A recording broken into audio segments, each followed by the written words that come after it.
Welcome back to Ta Titi Talk, a music education podcast. I'm Tyler Swick. And I'm Jordan Smith. Today we're joined by the incredible Dr. Chad Floyd, who's been an incredible mentor, educator to both of us, but he's also a composer, percussionist, and the leader of the ensemble Steel Appeal, which is a community steel drum outreach group, which is absolutely wonderful.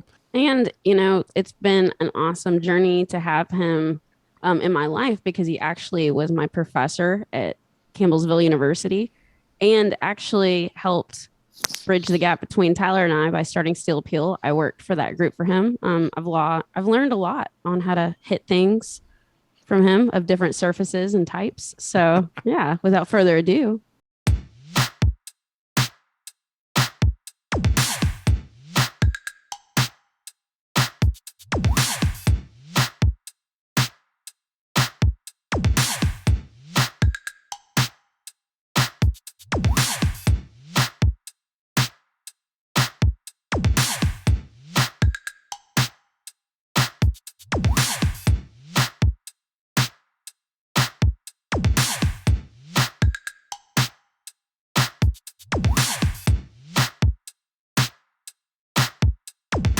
Welcome, Dr. Chad Floyd. It's so nice to have you on Ta Titi Talk. We're excited. We've had a couple of guests come in, and we just have such a diverse group of friends, basically. We have your friends, you have your music educator friends, you have your work friends, and you fall into like 2 or 3 of those categories where you're kind of a mentor to both of us, yet we're your pal. I don't know if that works. Hopefully you feel the same way. And then we're also kind of peers in this sense where we work in the same fields now, and we just are grateful for you. But welcome. We're glad you're here. Can I just open up with a softball of how is this school year going so far? Well, we start classes on Tuesday, so far it's going great. No fires yet. How's the preparation going? It's good. Yeah, we actually have had 1 week of band camp. We do it's actually 10 days of band camp.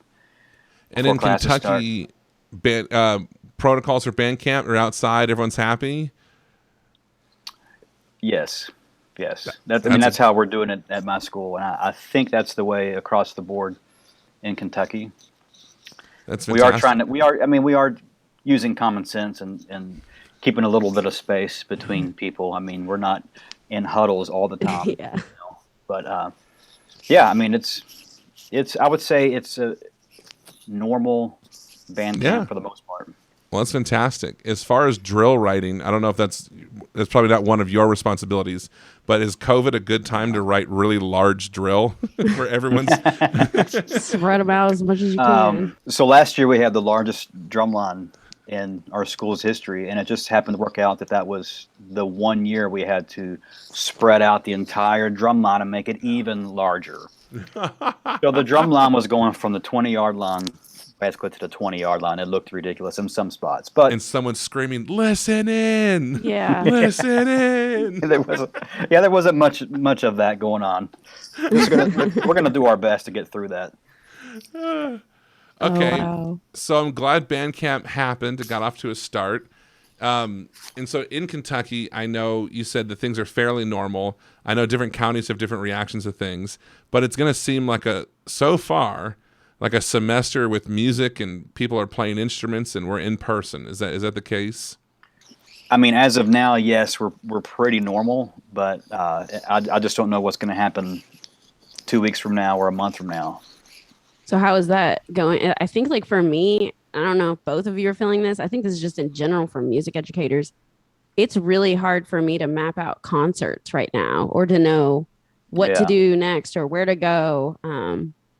I don't know. Are you all running into that at all? Yeah, I mean, last year we weren't able to perform a live concert, in front of people. We weren't able to have people come in, so we could live stream, but then we had to figure out how to get all the licensing and all of that worked out. It was a pretty big deal to try to figure out. So there was a learning curve there with all that. So this year the plan is to do a live concert, but like you said, we just don't know if that's going to happen or not. That's a fantastic problem I didn't think about, because you perform, and maybe we get away with performing whatever we want. But you put a recording to it, you put a camera on, you record the audio, you stream it on the internet, and it's kind of like an invitation of, if anyone has a problem with this, they can find it. And that's an interesting thing I never considered. Of the last guideline our school district gave was you could do concerts without an audience, which essentially means stream or record. And it just never crossed my mind of like, yeah, if we do a cover, an arrangement, then that could be problematic. I didn't even think about that. So you mean like licensing from like the ASCAP? Is it ASCAP? Yeah, ASCAP, BMI, that could be a problem, or even just, copywritten material that isn't purchased to be recreated. I feel like as percussionists, because our world is a lot smaller, it is a little easier for us to get by with reaching out to some of our friends and saying, "Do you care?" A gentleman's agreement, if you will. Oh, yeah. Yeah, see, and I think of like all the times I did Bruno Mars songs. I'm like, I wonder if I could just shoot him a text and be like, listen, Be like, please. 30 kids want to play your song. I'm trying to remember, Tyler, I think last year we used one of your songs. Do you remember? I think I emailed you, can we have permission to use one of your songs? And I forget what the occasion was. Right. Now, that was a very popular thing, but I definitely blocked that part of my life out already. I know what it was. It was for our Christmas tapestry. Yes. And it was gonna be it was gonna run on air, and so we needed your permission. And so we got a statement from you as the composer and publisher. Is it okay if we do that? You said yes. This time. Yeah. But anyway. You weren't very nice about it, let's be honest. Well, my gut reaction was like, why am I being asked this? Like, of course, like, you have the music, run with it. It's the formality. Yeah, you explain like, this isn't me. This is the people who have money or their names associated with large companies who are like, this. We don't want Tyler suing us. And I'm like, sue you? Like, go run, be free. Tyler Swick sues university in Kentucky. Yeah, headline reads. Yeah, right. Over holiday music arrangement. He's not happy about it. Subcaption, Floyd said, it would be cool. Bros not cool anymore. Gentleman's agreement. Sorry, gosh. Okay, so that was just an interesting point of like, if we go online, it's going to be problematic. Of we need to make sure it's not copyright material, or you have explicit permission. But you kind of reawakened this time when I would get an email that was like, we bought your song, can we put it on YouTube, and things like that. And I remember all those emails coming in. I said yes to everything because I want people to play music, but I forgot all about that. And I wonder if that's going to end or if that's going to re-happen come December. I don't know. Who knows? I imagine you'd rather have a live concert. Absolutely. Yeah. It was a rough year for us, and I hope, like I said, I hope this year is more of a normal, live concert going. We can invite people into the recital hall, and you miss those things. Distractions, dealing with those, all part of the live experience. There's risk involved, and that was my argument when they said we could have a concert with no audience. I thought the risk is the audience. That's the thrill. Like, the reason your adrenaline releases on concert day and not the dress rehearsals, because the audience. Yeah.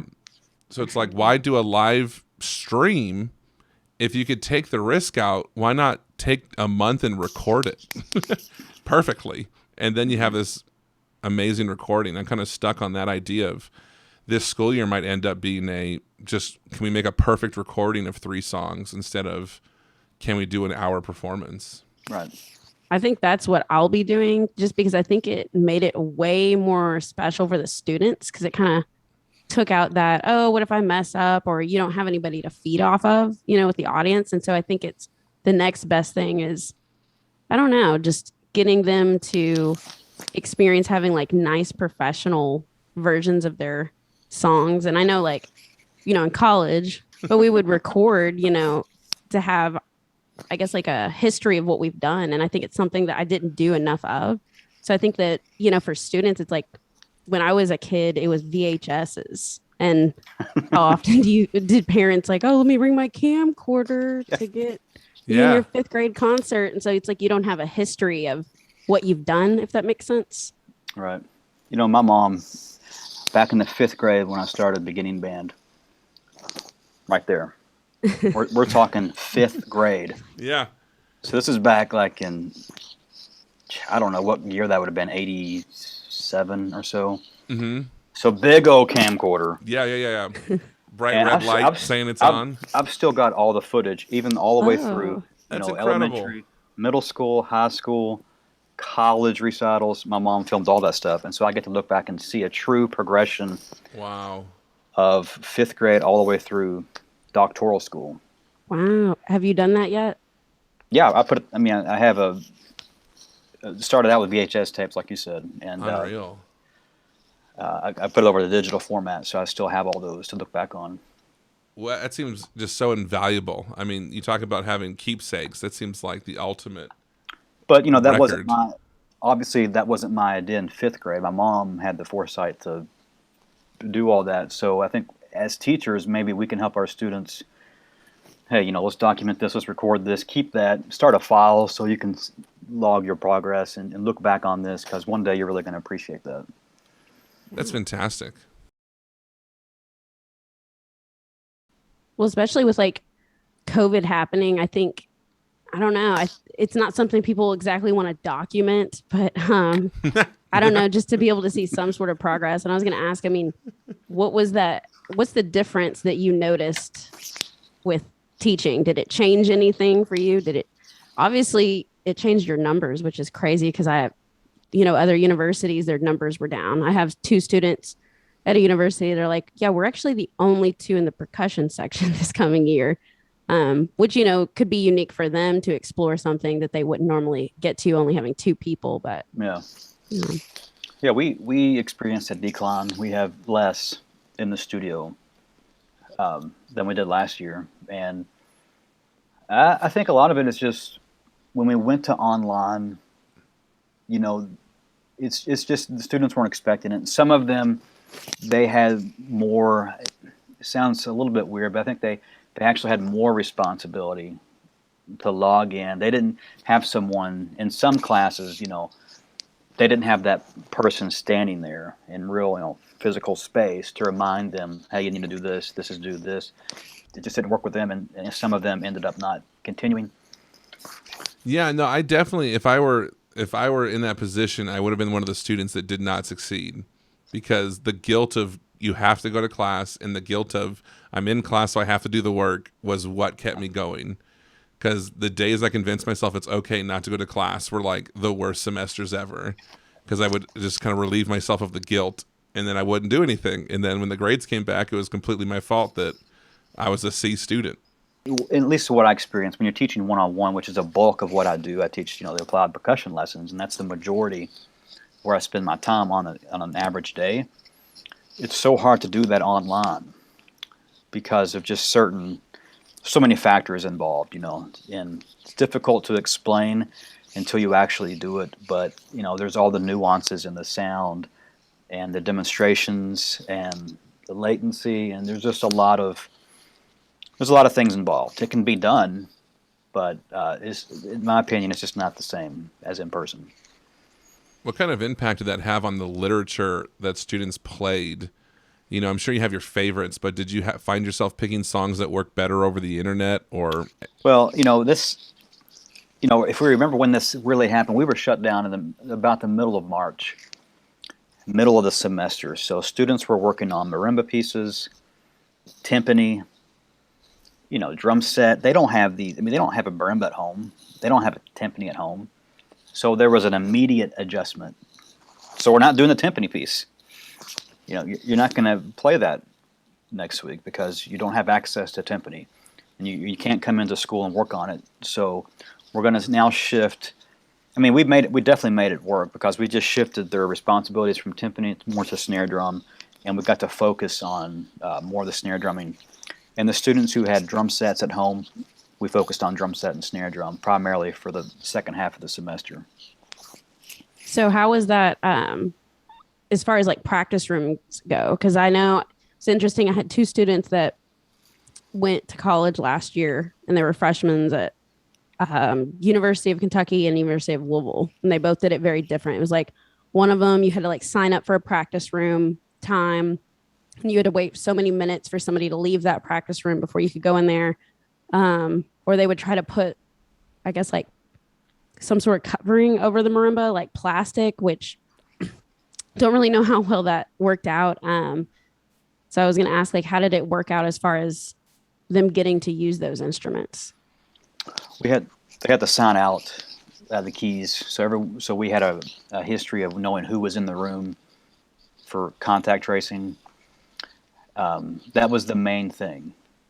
And of course, one person to a room, and after they left the room, the next person would have to wait 30 minutes before they came into the room. So fortunately, we had enough rooms to where everyone was still able to practice the time they were, needed to practice that day. It didn't impact practice times. It just made it more. We had to do more scheduling, more methodical work on the scheduling. Do you find that they practiced more because of that? That's interesting because I think once we assigned the times, I do think because they knew that this, for instance, this 2-hour block this day, if they don't use that time there, they may not get it the rest of the day. So I think in some regards, there's always a silver lining. I think that could be one of that. It's interesting because I think that caused some of my students to schedule their time more. And another thing that I noticed happen was the first time both of my students that went on to college for music education asked for lessons when they came home within like the first month of school. And that's never happened. And I think it's because, excuse me, they didn't get to develop those relationships, where they feel comfortable with their professors saying, hey, I have a question, because they don't want to look, I guess, for lack of a better term, unintelligent because they didn't know that or they should have known that. So that was the thing that I found very strange last year, is not developing those relationships quick. I want to jump over to that idea of saran wrap real quick, only because I heard this somewhere else, and I'm like, some people who maybe never heard of this, it's interesting. But for Orff xylophones, they had this concept of wrapping the bars in saran wrap so that you could disinfect them with chemicals in between classes. Or have you seen also that and shower curtains is what I saw a lot of. I did not see shower curtains. I imagine it sounds horrible, but it's better than nothing. Mm-hmm. I mean, because most of this is target practice, right? The learning is target practice. The performance is about the music. It's a benefit that we have music while we practice. But yeah, because I'm facing that challenge right now where I'm telling the students, like, you just cannot touch the xylophones. You can touch the mallets. You can't touch the xylophones. And we clean the mallets. And of course, I've had those couple solo kids that I look over and they think they're doing me a favor and they're wiping down a xylophone with a Clorox wipe. And I'm like, did yours discolor? Mine had this weird, like, white looking, almost like film on it where it started ruining the wood. Oh boy. And I was like, don't do this. Yeah. I went and grabbed that key. I was like, I'm so sorry. Let me see your key. And I went around. I was like, hey, you cannot put that on these keys. I'm hoping that's not in my future, but that seems likely that that's in my future. I know some students were wiping the Jumbie Jams, and one of them, you could just see the kind of the Sharpie was just a little bit faded from the last time. And I'm like, I can't have clean Jumbie Jams. I need these large circles painted on here. I need these grody and gross. Don't exactly. I need students to see the large targets. But yeah, and it's just interesting. At the college level, did you have any creative students that figured out how to not beat the system, but like they play with a different mallet, they play in a different room, they practice outside? Did anyone get creative at the college level so they could practice without restriction? I can't remember any of those instances, but I blocked that out too. Yeah, I'm sure there were some. I'm sure there were. I mean, just like earlier, you reminded me of like things that happened a year ago, and I'm like, I guess that did happen. Was that not a bad dream? No, I do want to mention one other silver lining from last year. and that was we didn't perform a live concert, but what we did instead is we focused on sight reading in percussion ensemble. So Oh, every day we pulled out a chart and just read through it, and our goal was to perform it at the end of class each day. Oh, well, that's exciting. And so we're randomly distributing parts. Someone who would hardly ever, for example, I have a student who really he's a music minor, and his emphasis is drum set, and he really that's really prefers to stay. But so for instance, one day he got on marimba, and the kids just have a good time with that, and it just I so think that was there's a something I thrill. enjoyed. Yeah, it was something different.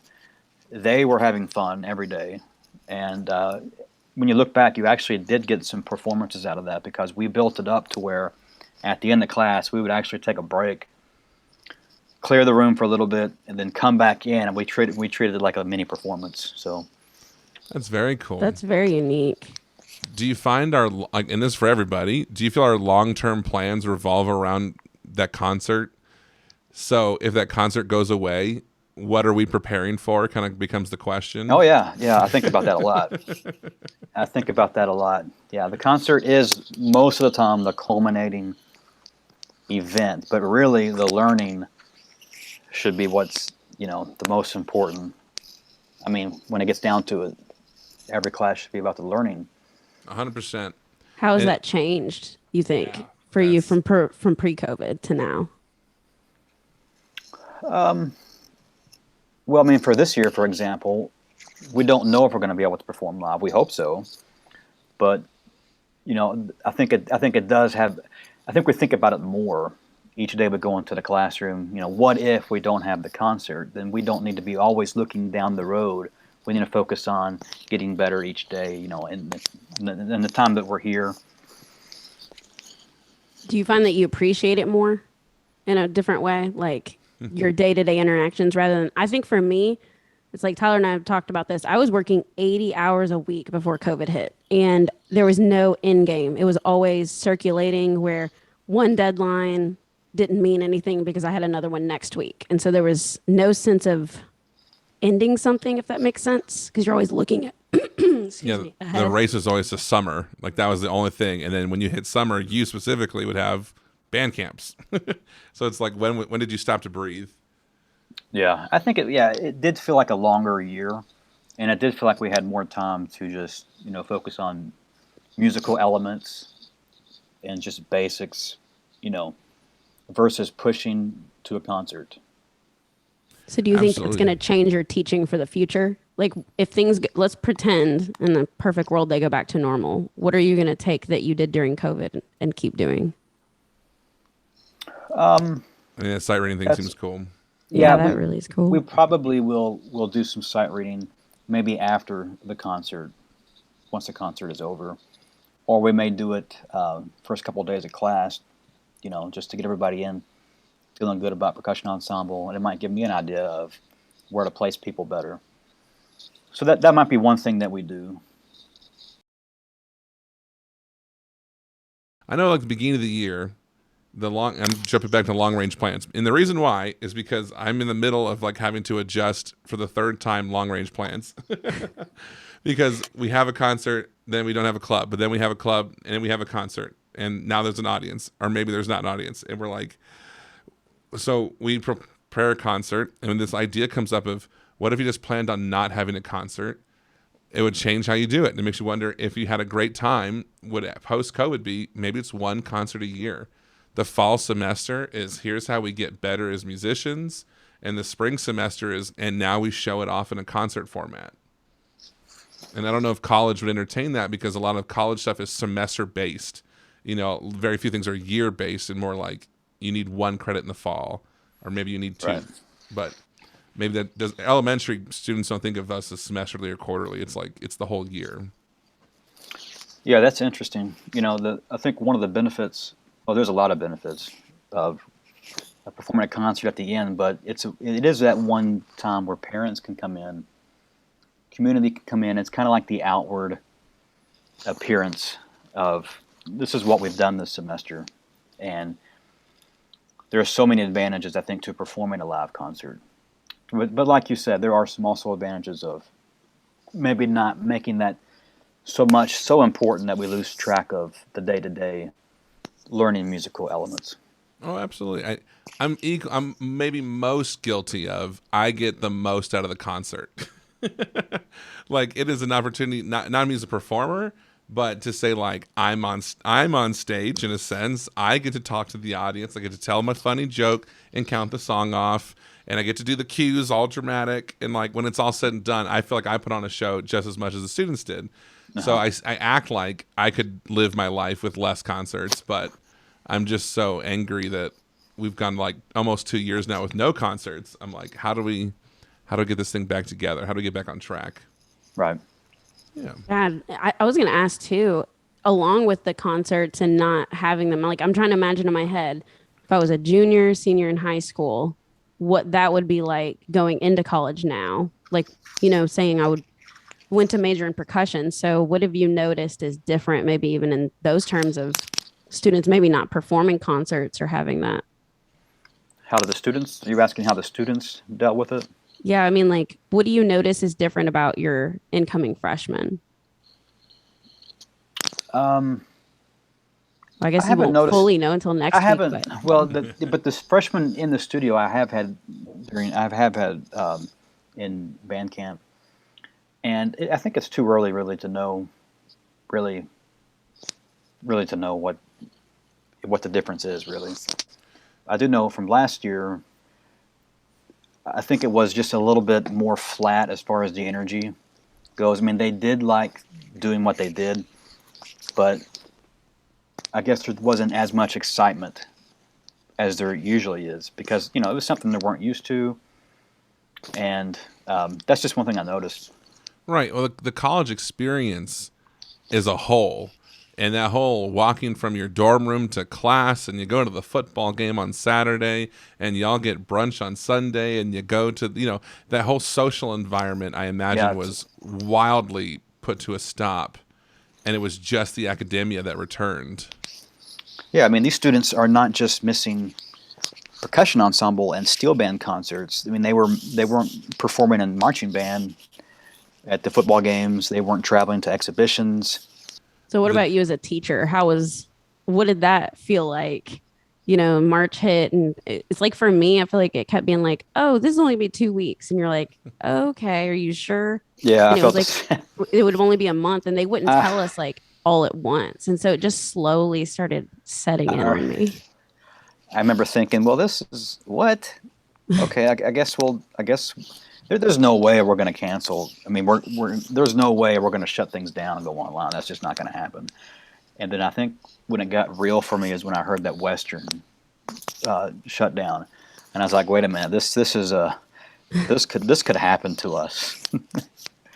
And sure enough, it did. And at that point, I thought, well, this will just be a couple of weeks, and so that turned into an entire year.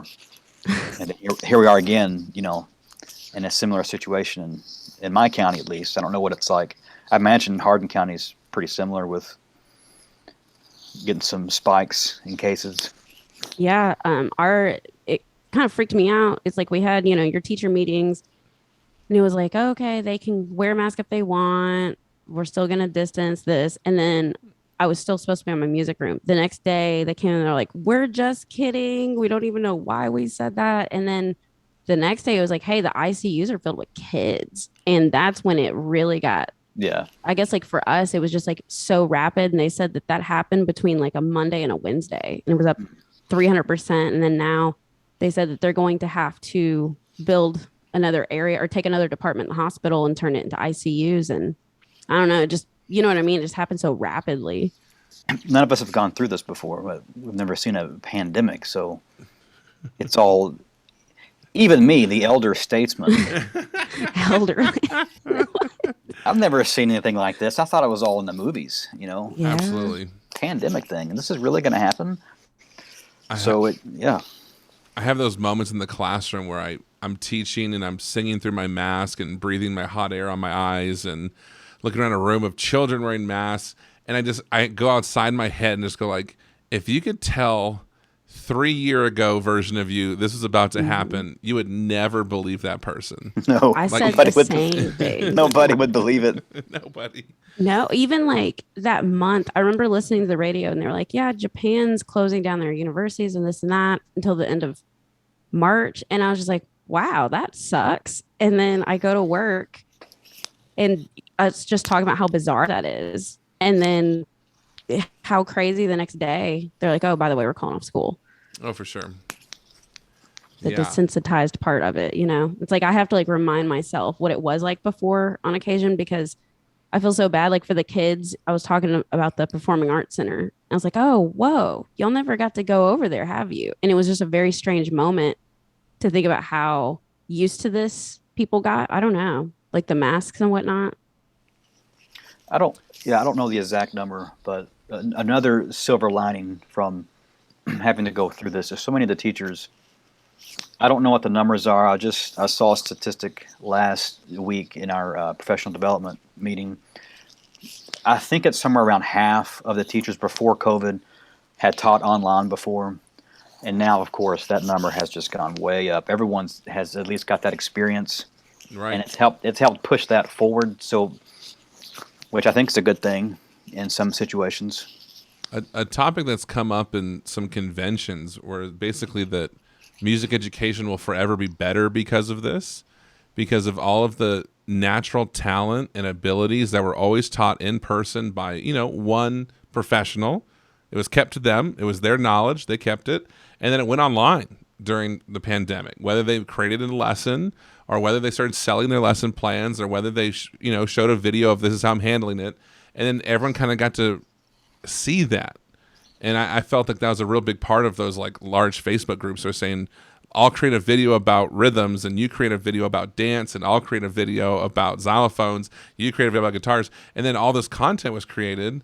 And I think there was this huge boom for basically, I'm going to call it free, but very close to free, if not free content went online of how to help each other teach. I know at the college level, it's not quite the same, but the elementary level is just evident of how many youth-friendly videos were created where essentially I don't have to teach how to read rhythms anymore because there's 1,000 videos online now.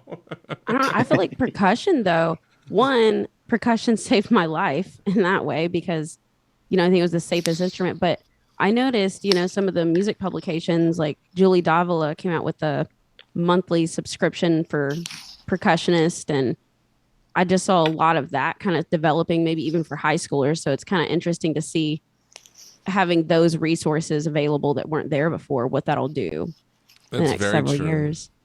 I had a violin student say that, and forgive me, the America's Got Talent chick that dances and plays violin and sings and goes crazy. I don't know. Anyway, this person exists. They're basically like, it's like Trans-Siberian Orchestra rolled into one person, and they spin around and do gymnastics while playing violin, and they created an 1.5-hour masterclass.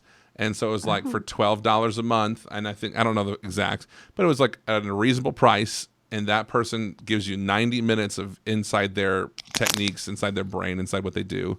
And it's like, it's kind of created a demand of like very popular musicians did not have tours anymore, and they created online content for us all to look at, which I think is also maybe another boom we got in the music industry, at least, of like, a traveling drummer can't go play an arena, so they're going to make a drum set video explaining how they flam. That's an interesting thing. I'm going to have to look that up, for all the flippity dippity things that these people are doing. After 90 minutes, you better be able to do that too. Yeah. So I think it's safe to say that content production went up last year. 100%. Across the board. Can you remember what you guys used to look like on webcams in like 2018? Like, do you remember what that used to look like? Pixelated and looked like a ghost. Just like, woof. Yes.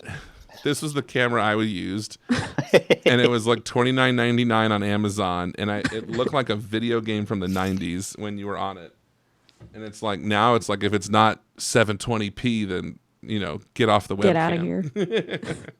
Get out of my face. I don't even want to look at you. I definitely think that, I'm speaking more at the university level, because I'm trying to think. Last year, probably 5 or 6 schools hosted me for virtual clinics, and well, I don't know if it clinics, but just to Appearances? help with their ensemble, Oh, cool. Oh. to kind of coach their ensemble. And I mean, just across different states, as far as Vermont, Florida, Texas, and it has not been that high in the years past, virtual. I mean, so I think moving forward, it's going to be really easy, and I think directors are going to feel really a lot more confident in asking the composer of whatever piece they're working on. Of course, in percussion lit, it's a good chance that person's still alive, and Boom, boom. and yeah, and Zoom, it's pretty easy now. People feel pretty comfortable. I think it's really been adopted as the standard. Google Meets and Teams and Zoom. Like, we all seem to be very fluent now. So yeah, it's just kind of crazy. Of like, I should be able to video conference in somebody into my classroom to speak on a very specific topic instead of me reading the book. Can I find the author and will they read it Yeah. to my class? And so many of the classrooms, like at my school, have been updated, and the new technology has come in because of COVID. Like, for instance, in our band room, which is where we meet for studio labs, we now have the capability to zoom in guest artists and see them on our big screens in the band room. The audio is piped in really clear. We didn't have that before COVID. I want to bring up the camera that's in that room. All right, there's a camera, a very, very fancy camera in that room that when it hears someone speak, it zooms in on their face. You're talking about the owl. The owl. So the idea being, if someone's presenting, it will track the speaker, and they can walk in a circle, they can walk around, and it'll track it. But if you're giving a presentation to that room, and a student coughs, It goes right to them. it zooms in on this unsuspecting student who's Yeah. trying to be Attention. quiet. Exactly. The And I just students remember- over there hacking.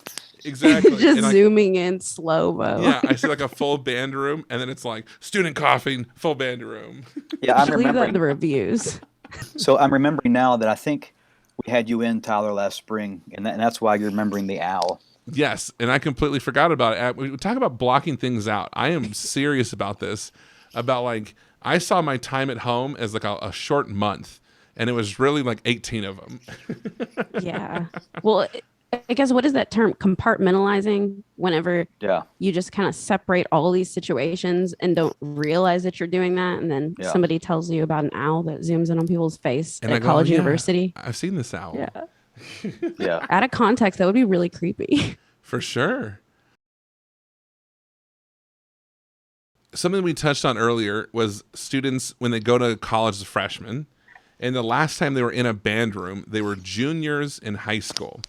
So at the elementary level, our joke is that we have first graders who were never taught how to walk in a line in kindergarten because their kindergarten experience was online.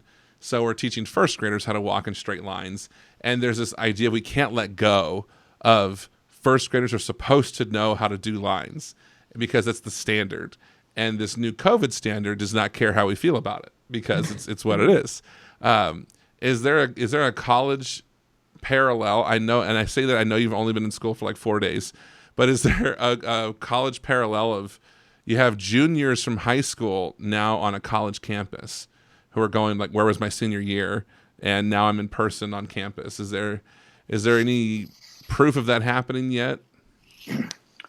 Well, I mean, for me, and I've spoken to other people about this, I think just what I've noticed more is that students, when they get challenged, the younger students, the younger generation students we're seeing now that come in, is that when they face these challenges, it's very, very tough for them, and it's hard for them to push through the challenge, and they don't know how to.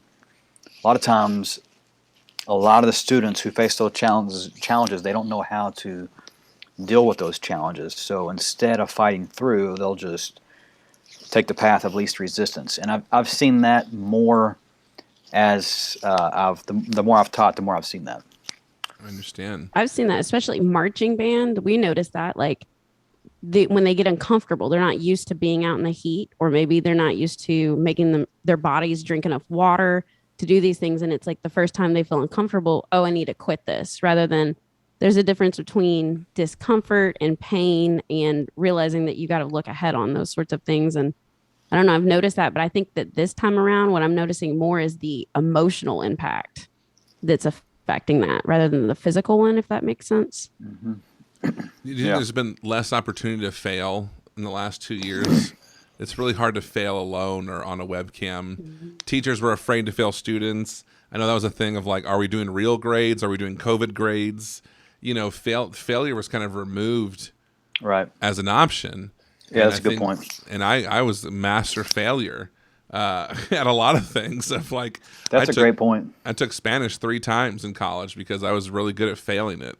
You know, but I mean, that's the thing, is you have to have that to get to the successful part, you know? For sure. When we shut down, I mean, you're putting students in an immediate different environment online, something they did not originally sign up for. So as instructors, we had to give them the absolute benefit of the doubt. If they had a hard time connecting to the internet, you know, we have to work with them. And like you said, failure, I mean, it had to be really, really out of the ordinarily bad to be a fail. Absolutely. And to some degree, last year, for the classes that met online or hybrid, you know, I think some students took advantage of that. Obviously, not all students did, but some students are always looking for loopholes, and that makes it easier. And like you said, I think that plays in part of the equation here. Absolutely. A very real story is that we took attendance based off of Canvas. Canvas is an online learning system where the students would log in. It's like Blackboard for College or Google Classroom. I'm trying to think of other ones. But basically, when a student were to log in, it clocks they logged in. And then we know they went to music class because it would clock they clicked on my page. And so we did attendance based off of who clicked on the page when they were supposed to. And then we found out around like the 7th month of school that some students were smart enough to bookmark the activity they needed to do. And they evaded the music page. So on paper, it looked like they did not attend class, when in reality, they liked class so much, they bookmarked it. And so that foot trail. And so we had this kind of witch hunt of like, we have so many good students not coming to music class. Nope, the opposite. They're here, and we didn't have the proper way of tracking their success. And so it looked like failure. And so I imagine there's a lot of that in every realm, from K to adult life, where we didn't know how to track success in an online world. You know, it's like also, how do you track? Well, it's the inspiration of wanting to do those things too. So it's like, it's so hard to track that online. You can't track inspiration and any of those things through those platforms. Right. Absolutely. I mean, we'd see kids on camera, or we'd do a video lesson, and it would be the student, their younger sibling, a parent, and the dog, and they're all on camera, and they're all doing the dance. They're all doing the activity together. And it's the same credit points of the student who has their camera off, but they're there. And there's this real emotional element that we all struggled with, of like, clearly that person's trying more. How do we differentiate on paper that student is not only involved, they're above average, they're going to town right now, and the other student's camera off. And of course, there's a million reasons why they're camera off, so you can't question it, you know? There's way more room to hide. And whenever I'm like, sometimes the studio would meet online, we'd do a Google Meet or Zoom session, and sometimes a student would disappear, just screensaver. And I'm thinking, well, now wait a minute. How was that for you though? Like, I was going to ask that because I would completely ask what they were doing. Where are you? What's your social security? Just like, Help me out. I would ask, hey, are you okay? Is everything okay? I don't see you anymore. And because I want to see the faces when I'm doing. If they're required to be there for the class, I want to see their faces, make sure they're nodding along, or they're not, checked out. Absolutely.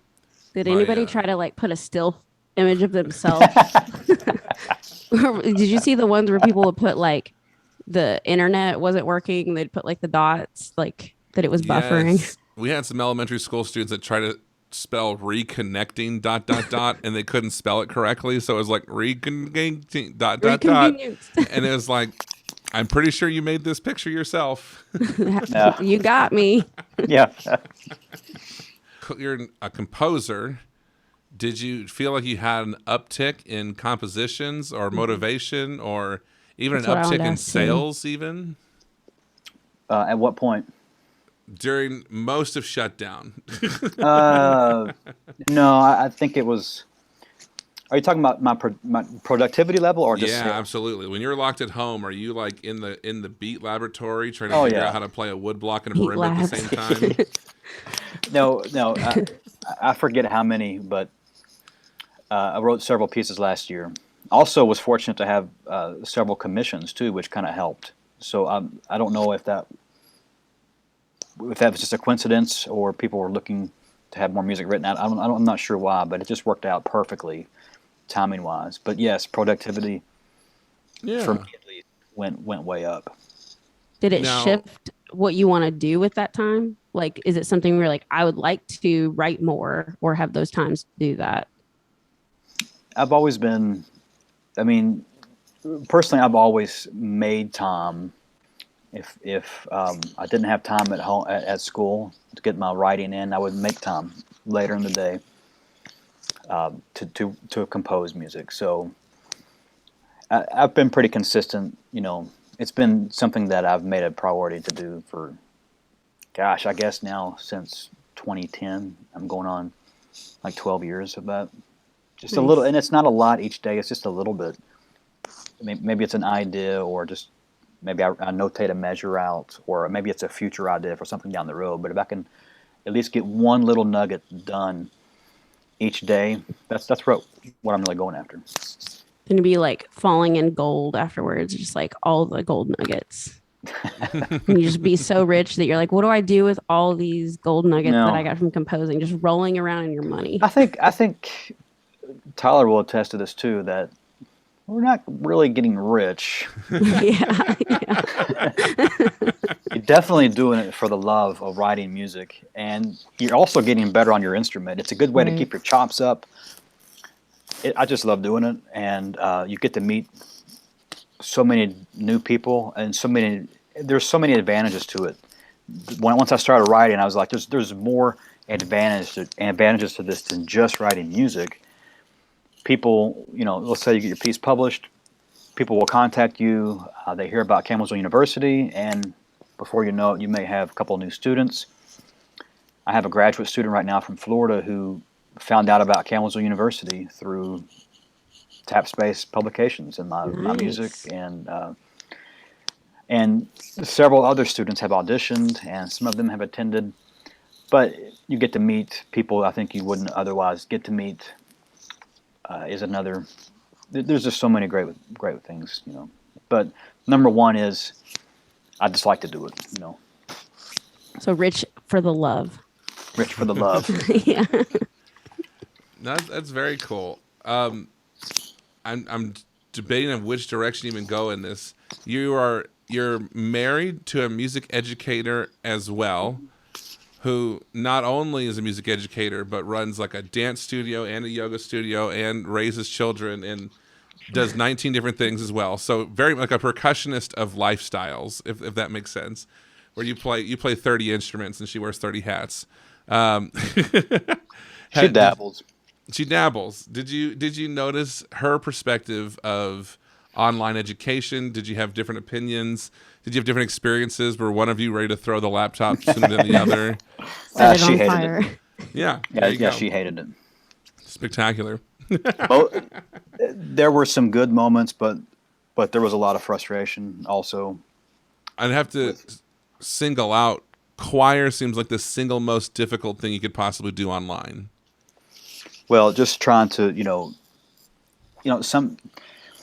some administrators and some parents will expect some sort of production or a culminating project, and I can't remember if she was asked to put one together, but I know she worked on a project of syncing all the voices. And if you haven't done that before, that is a lot to take on, to get the timing down, to learn all the ins and outs and the software. That's so true. I started by thinking, okay, I'll do the school song. I did the school song, and I think I had like 80 applicants of videos, and the cold truth was that maybe 45 of those audios ended up in the real audio of the video because so many friends didn't listen to the guide track. I had people singing the wrong tempo. Friends were in the wrong key. And I was like, cool. So I'm just deleting audios, delete. We had like an air conditioner. It's like blah, blah, blah, blah, blah, blah, in the background. And I'm like, what am I supposed to do with this? Delete the air conditioner? So there's a truth to that. How long did that take you, by the way? I mean, that one, and I'll say I was well versed in audio and video production, but that took me about a week of, once I received everything, of making a video. But receiving everything took me about a month because I said, here's the deadline, and I would get 2 more videos the next day, and then I'd get a video again the next week. And every time I thought I had the math figured out of, I need to show 18 faces every 5 seconds to fit the population in a 35-second song, and blah blah blah. So it was a nightmare. But the problem is, it went well. So then I told other people I'll do their video. So then I don't know if you saw the Pan Rocks video where we did a quarantine video that had, I think the first one was a lot. I can't remember the first one what the final tab was, but it was either 100 or just south of 100 people signed up for the first one, and putting together 100 ones. Great, cool. The problem is that one did well also. So that took a lot of time. It was a lot of anger, but the video did well. So then a vocal group reached out, and a vocal group said, we want you to mash together our holiday singing. And I said, no problem. And I got spoiled with people were following directions and people were doing the right thing. And the vocal tracks came in, and I mashed them together, and they go, hey, can you auto-tune this? Or I sang a D. Can you make it a D sharp for me? And I was just like, this is it. This is where it stops. It stops here. And so when that project ended, I was like, I will never do another virtual ensemble again. And then I said yes to another one. Like, how many hours would you say, though? Like, to do about the one that you did where you were on the news, it was like a minute and something, yeah, right? it was a minute-long song, and it was probably 12 hours of video and audio editing, but a month of, here are the directions, please follow them, please submit it. Yes, you have to submit it here. No, you submitted it wrong. Try again. And like, that was the hard part, was just the operator error of how do I get people to give me videos? And I got better at it essentially. But yeah, the last one I ended on was they sent stuff in, the quality was low. I combined it together. They heard it and they said, this will never see the light of day. And we stopped right there. It never saw the light of day. And I thought, I put like 100 hours into that project, and they were just like, this is bad. And I went, yeah, I know it's bad, but it's what it is. Yeah. It's a totally different skill. Yeah, exactly. And it's like, I couldn't use auto-tune to fix if a violin was, in tune with the next one or not. So it was a real tough game with that one. So I never want to see one of those again, essentially. That's a punchline of that. End of rant. We would be crazy to have you in an interview and not bring up Steel Appeal. And to give everyone a background, because you don't even need to speak about this, but essentially you saw this opportunity for music education outside of the classroom, for community-based education, and it revolved around the Jumbie Jam. Basically, steel drums for young friends and full-size steel drums for those who wanted to, those who were able to. But what I was very interested in was what you could accomplish with the Jumbie Jam, which is, at this point, I'll still call it an unpopular instrument. It's not made its wave yet, I'll say. For those who don't know, it's a G major scale in the steel pan format. But you saw this insane opportunity that I still can't believe happened in real life, where you said, if I get enough of these in a room, I have an audience, I have a band, I have materials, and I can put on a concert without too much effort beyond that. So can you talk about how you had this idea, and then maybe what it was at its maximum point, and then what it is now? Okay, well, actually, the Steel Appeal, the smaller members, the younger members of Steel Appeal, actually was not the original idea. The original idea was for for an adult, really all ages, but more so experienced pan players, because I had just I went down to play in the Panorama in 2015. I think, Tyler, you were down there with Silver Stars. That's correct. Is that right? Yeah. And I was playing with Birdsong, and that was my first time in the Panorama atmosphere. And to try to explain that to somebody who's not been is very difficult, because down there, that drum is the culture. It is completely embedded in the culture of that country. It's the national instrument of Trinidad and Tobago. So, youngsters are growing up playing the instrument, and there's just so much excitement around those steel bands down there. So I was playing in the 100-piece steel band, and that's what really inspired me to come back to Campbellsville and try to recreate some of that, a little bit of that environment in Campbellsville, basically in a rural setting in central Kentucky. And I think the first summer we had like 100 members. I think it was the first year, 100 members. And of course, we didn't have that many instruments, so we had several different bands. But altogether, we had a ton of people. Very soon, we then started another Steel Appeal branch in E-Town, which, of course, Jordan was instrumental in getting that going, launching it up. And we were fortunate. Jordan was able to secure a building for us through her school affiliation there, and it was perfect, man. The drums literally could just stay in a secure room, and we didn't have to even set them up. They just stayed there. Didn't have to pay rent, even though I offered to. I think the very first month I offered to pay a little bit. I felt like we should, and they were so kind. And this is because Jordan was so much involved with this group. I think it's just proof, though. It's like a proof of concept of that, music education happens in our public schools, happens in our private schools, happens in our charter schools. But the idea that how much market is there for after-school music or just more music, right? If they want more of a certain topic, tutoring is, of course, a thing. Private lessons are a thing.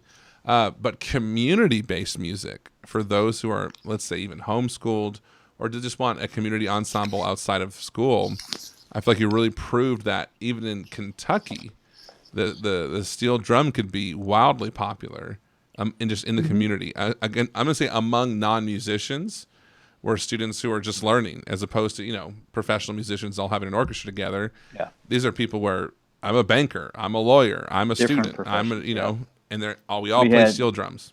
We had one member who was a high school senior, and his grandmother was right next to him in the same band. It was a great great experience, and she did great playing the instrument. She had never played steel drums before. Mm-hmm. I think everybody was very pulled to it as soon as they saw it or heard about it. And I know, especially in E-Town, it was something where it was just as soon as you started it, I think that everybody was like, wow, what a great idea to start this. And, just from scratch, basically, with no other outline for what to do, which I guess is also where Tyler comes into this too.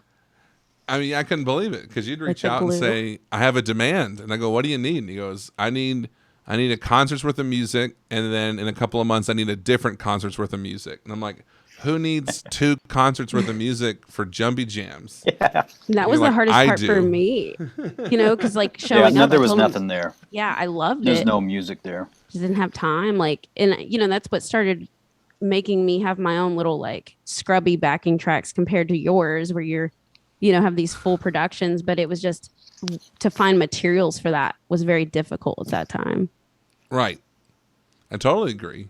It was difficult. And that was the excitement for me, at least, of if I don't create it, it won't exist. It was kind of this fun thing. There's kind of like this, if you build it, they will come. This is the opposite. They need it right now. And if you don't make it, it just won't ever happen. Yeah. I think your music will find its way into some more hands just inevitably.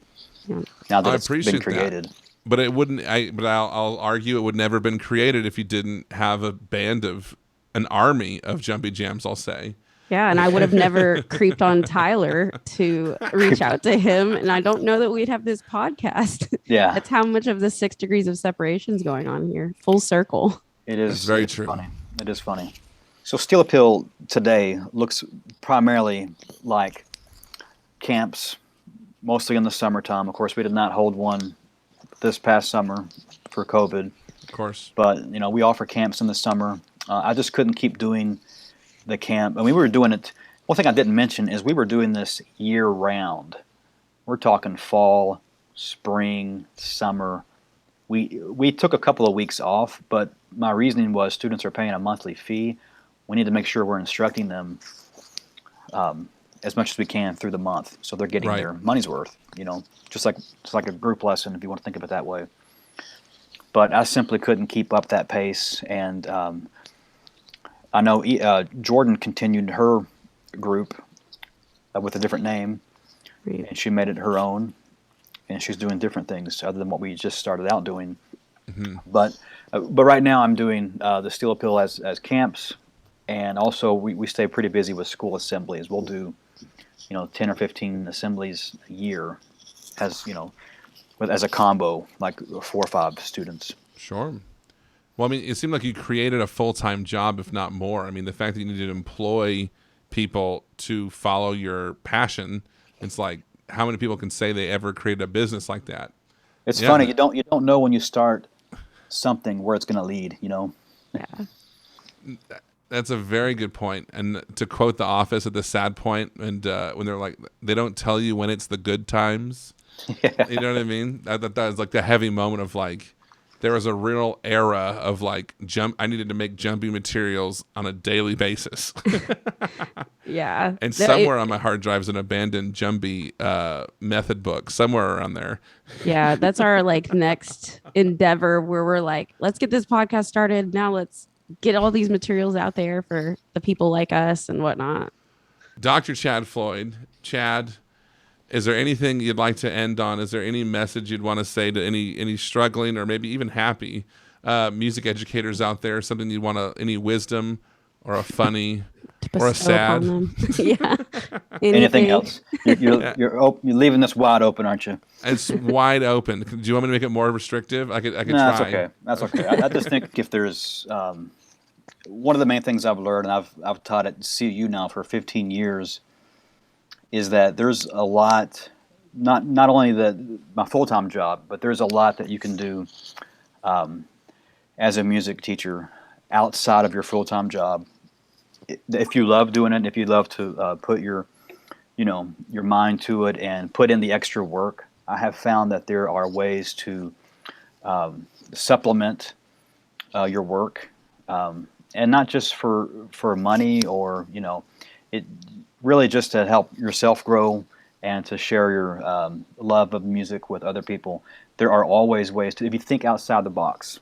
And I think what we talked about with Steel Appeal, I think that's a pretty outside the box type idea. And I think musicians are some of the best people at thinking of things outside of the box. Sometimes we're too busy, and sometimes your schedule doesn't allow that, but I think there are opportunities for those types of things. Well, that's spectacular. I love that so wholesome. much. That was good. That should go on a t-shirt, like all of it, on the front and the back and on the sleeves. But very small font, really small font. I feel pretty good about it. Make them get close. Make them get real close if they want to read that. I like that. That was profound. Well, thank you, Dr. Chad Floyd, for being with us. We appreciate you so much for being here. I don't know what episode number this is because we've had some episodes air and not air, and I don't even know anymore. So thank you for listening. 2 posted. You've got at least 2 posted so far. 2 got posted, but it's like we got like 3 in limbo right now. This will probably make it to air. This will probably be episode 3. So this is going to air. Well, we got to look at it now. I don't know, man. Likely to air. Likely to air. Likely to air. I'm feeling better about it. Likely to Man, air. I turned my fireplace on and everything for this episode. Did. You really that needs to go in the teaser. That fireplace, just like zoom in on the blue fire. I mean, it's It's a nice touch, I think.